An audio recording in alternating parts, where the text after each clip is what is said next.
Hi ladies, welcome back to my channel. Today I wanted to share with you how I started my own homeschool co-op or homeschool group. I was going to share this for vlogmas and I just didn't get a chance. We got very busy and we honestly just enjoyed the holiday season so much that I just did not get to do this video, but I'm gonna do it today. So if you are interested in knowing how I started a homeschool co-op and why I started one, stick around.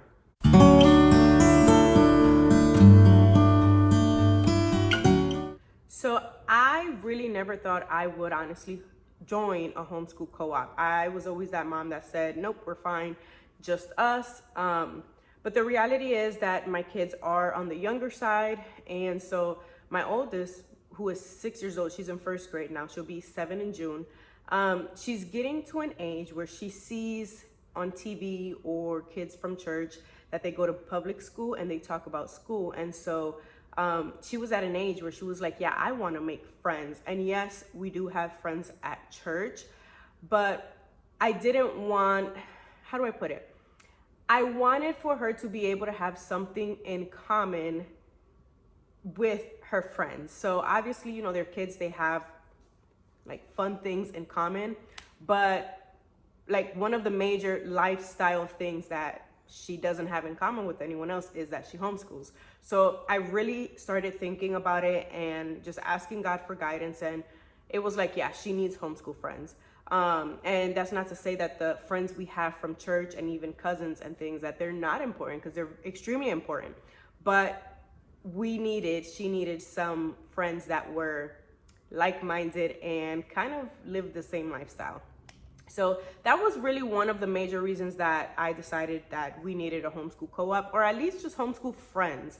I feel like when we hear the word co-op, we think of this humongous group, and no, a co-op could be something small, something intimate, even just two people. So that was one of my reasons. Another reason was because after looking and researching homeschool groups and homeschool co-ops in my area, I decided I was not going to pay a monthly fee or a lump sum at the beginning of the homeschool year to basically find friends, right? It's not that the fee was expensive, because the fees were honestly not like extremely expensive, but we are a family of one income and I have 3 kids. And so I would be paying for probably just 2 of them because Jeremiah is not even school aged yet. But either way, one family income, to be paying just to have like a group of friends to either learn with or go out with, to me, that was a bit much. So I refused to pay a membership fee to have homeschool friends. That's just me. I know some families may be in the financial position to pay for that membership. Me, I don't want to say that it's, you know, it's out of our budget, but I refuse to do that. Yeah. Another reason is that I did not want a co-op that focused on academics. So I really like the idea of homeschool co-ops, moms volunteering to teach certain subjects. And I think maybe one day I would love to be in a group that does that. But for me right now, I don't need that. I feel capable enough to teach my kids at this level. They're very young. I have a first grader, a pre-kindergartner / kindergartner. She's kind of in both.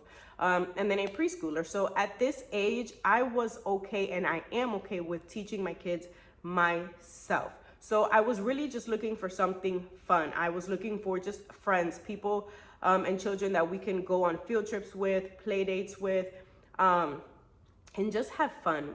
With the co-op that we have now, we even did like a fall party, you know, simple things like that everyone would enjoy, even the parents, but not necessarily focusing on academics. Another reason was because I just wanted like-minded friends. So I feel like with these bigger groups, like literally bigger groups, I looked on Facebook for a couple of groups, and there were like 50 plus families. And to me, that is extreme, because you get lost in the way. Like, how are these kids supposed to make friends with someone if every single time you go to a co-op or a class, you know, within your co-op, the same person might not be there. It's always going to be different people.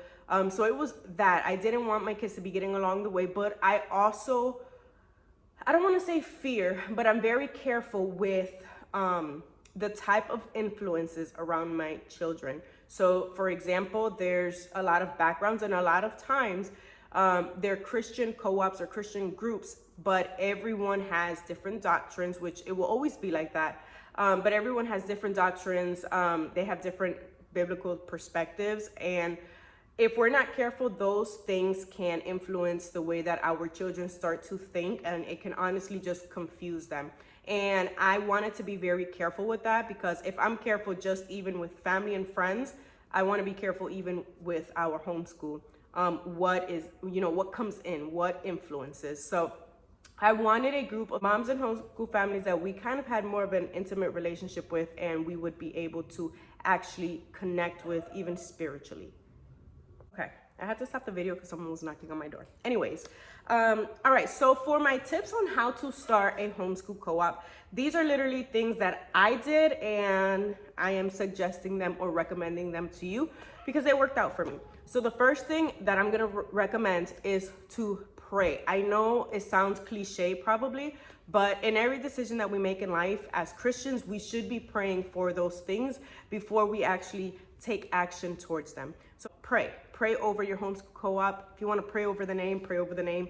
Pray for the people that will be involved, and pray for you and your children as you are involved in this co-op as well. Number 2 would be to know what you need. So for me, I knew that I did not want academics in the homeschool co-op. I wanted more of a fun thing. I also knew that I wanted it to be a smaller group. And so that actually helped me when I was creating the group and inviting moms to know what limits I had, when to stop sharing, and things like that. So know what you need. If you don't know what you need, it's going to be very hard for you to even speak to other homeschool moms and tell them, this is my vision for this group. This is what I'm looking for. So if you don't know your why, pretty much, if you don't know what you need, you won't know how to even get started. The next thing I did was create my group. I used Facebook because it's just, for me, it was more simple, and a lot of homeschool moms actually use Facebook, and I'm part of a couple different groups, homeschool groups on there. So I figured, why not just create my own group and then share to those different homeschool groups. And that's what I did. And I had a lot of moms reach back out to me. And so hence I created a co-op. But Facebook is probably your best bet. I know, like us YouTube moms, homeschool moms, we have a GroupMe chat. And so GroupMe would be another way that you can keep in contact with your co-op and even create events and field trips, things like that. There's a calendar where you all can just click on the calendar option and you see what events are going on. So that would be another way that you can create the actual group. My next tip is to create a list of rules. I created a tip. If you hear a little bit of noise, I have a child here playing with some toys. But I created a list of rules. And the reason why I did this is not that I wanted to be uptight or strict with the group, but I just wanted to have an outline. I wanted all of us to be on the same page. I wanted all of us to respect each other, but most of all, I wanted all of our kids to be safe, not just my kids, but even the other moms' children. So like some of the rules that I created, I can't remember them off of the top of my head right now. I have them written down on a form and in our Facebook group. But I know one of them was, and I'm very strict about this, and I'll tell you why here in a moment. But the other rule was to always be with your kid, like literally at all times. And that I had to make that one of the rules, because I know there's some parents that feel comfortable with leaving their kids with other people. I personally am not that type of parent. I do not feel comfortable leaving my children with anyone. And so to me, that was very important because one, it's the safety of our kids, but it also prevents any back and forth or any false claims and things like that. I'm just very cautious with those type of things. Another one was to respect each other's thoughts. We got to respect each other's bodies and things like that. So rules are very important. I feel like if you don't set the rules once your co-op starts and things start to kind of like get out of hand, you won't be able to correct those things because you didn't set that foundation prior to the co-op or the group actively participating with each other, if that makes sense. The next thing I did was I built a registration form on Google Docs. It was super simple, but I did this because I wanted to have emergency contacts. Again, it's just for the safety of everyone. If we are all out and one of the moms, you know, she feels sick or something happens to her, or something happens to a child and the mom has to, you know, run to the hospital and she left her phone, at least we have someone we can contact. I think having emergency contacts when you're in a group setting is very important. Like I said, if something happens, at least you as the administrator of the group or the founder of the group can have someone to be able to contact if, you know, a situation like that was to happen. All right, so after you have created your group, created your rules, and built the registration form, now it's time for so long, but we'll sing just one more song. So yeah, the last tip now is to spread the word. Let other homeschool families or homeschool moms know that you created a homeschool co-op, and let them know what you're looking for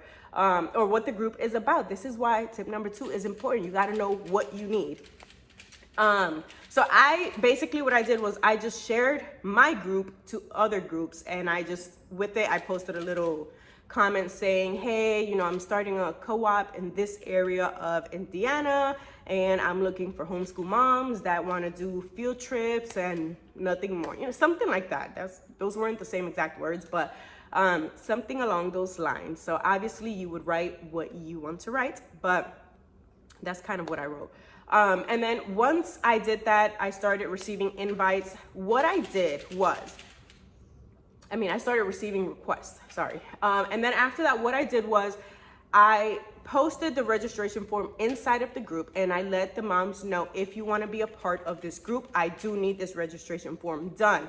From, I want to say maybe 7 to 10 people that requested to be in the group, only three or four actually registered. So after a certain date, I did put an expiration date or a due date to do the registration form. Once that day came, whoever was not registered, I removed from the Facebook group. I did this because if you're not registering and I don't have those emergency contacts, if something was to happen, I have no one to get a hold of for you. And so I think that was just the best option for me. That also eliminated having such a crowded group and having something more intimate. Currently in our Facebook group, there are 5 families, but from the active families, like the ones that have actually been coming together to do things, is 3 of us. So it's me and my kids, another mom who literally lives down the street from me, okay? And I found her through another homeschool group. But yeah, so it's amazing to have someone so close, and I had no clue that I had someone that close to me. But anyways, so it's me, her, and then another mom that lives about 30 minutes away. And we've just been able to really build friendship. The children, they all know each other's names. And it's been really fun. During the holiday season, we kind of took a break because we understand everyone is busy during the holiday season.